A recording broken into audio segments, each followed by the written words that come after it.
निम्रा कमरे से बाहर निकली है कि नहीं? नहीं बीबी जी, मैं लंच लेकर गई थी उनके रूम में, लेकिन उन्होंने खाने से मना कर दिया। कहती हैं कि उन्हें भूख ही नहीं है।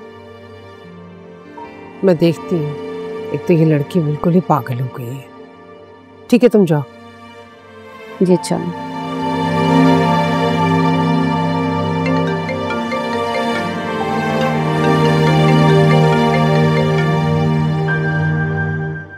हेलो फिरदौस, खैरियत है ना? ठीक नहीं हूँ, बहुत बड़ी परेशानी हो गई है। अरे क्या हुआ है, बताओ। तुम फौरन आओ। कहाँ कहाँ हूँ मैं?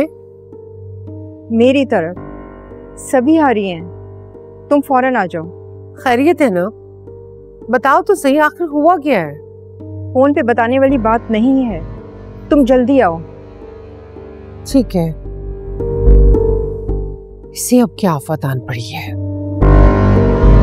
आखिर क्या इतनी इमरजेंसी होगी? मुझे क्यों बुलाया तुमने, बताओ भी। अब जो बात मैं करने वाली हूँ वो सुन के तुम बहुत परेशान हो जाओगी। अरे भाई, अब जल्दी से बता भी दो, क्यों मेरा बीपी हाई करना चाहती हो तुम? तुम्हारे खिलाफ इंक्वायरी स्टार्ट हो चुकी है। क्या क्या मतलब है तुम्हारा? एक्साइज डिपार्टमेंट में मेरे एक जानने वाले हैं, उन्होंने बताया है कि तुम्हारे खिलाफ गबन और धोखाधड़ी की इन्वेस्टिगेशन स्टार्ट हो गई है। क्या? कैसा गबन, कैसा धोखा? क्या बकवास कर रही हो तुम? एनजीओ के फंड्स को लेकर। क्या? और अब तुम्हें एनजीओ की सदारत से इस्तीफा देना होगा।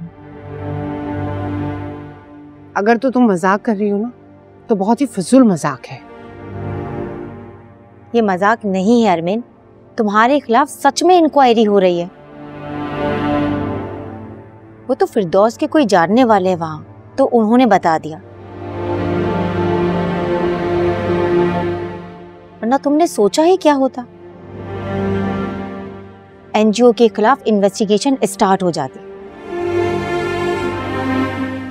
सोचो कितनी रुसवाई होती हमारी। किस चीज की इंक्वायरी? मुझे भी तो पता चले। किस चीज की इंक्वायरी? वो यूरोप के ट्रिप्स, वो जायदादें और वो एनजीओ के पैसे के ऊपर अय्याशी, सब उस चीज की इंक्वायरी।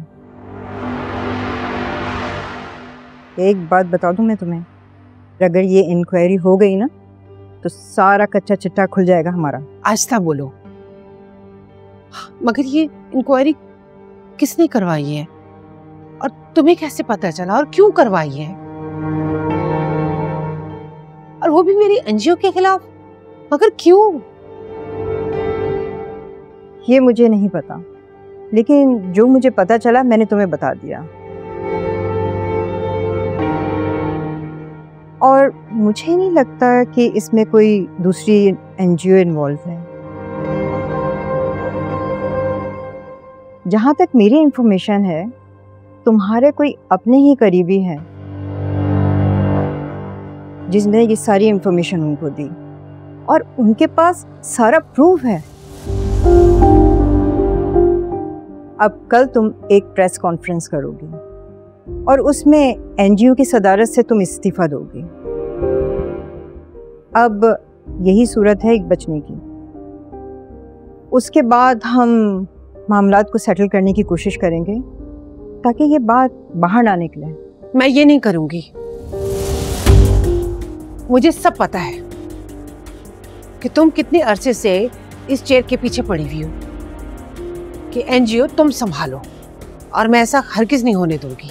क्या अरवीन, ये क्या कह रही हो तुम? वही जो तुम सुन रही हो। और तुमने क्या कुछ नहीं किया इस सदारत के लिए।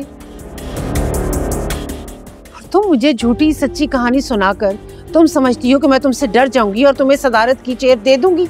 हरगिज नहीं। दिमाग खराब हो गया है तुम्हारा। शुक्र करो कि एनजीओ में से किसी ने आवाज नहीं उठाई, वरना जो कुछ तुम कर चुकी हो ना, तुम अब तक जेल में बैठी होती। थैंक यू मुझे धमकी देने के लिए। और मैं बेहतर जानती हूँ कि मुझे क्या करना है क्या नहीं करना। मुझे कोई डिक्टेट नहीं कर सकता। पागल हो गई है ये। छोड़ो, खुद ही भुगतेगी। हमारा फर्ज था इसे बताना। अब आगे ये जाने और इसका काम। समझ में नहीं आ रहा क्या करेगी ये अरमी।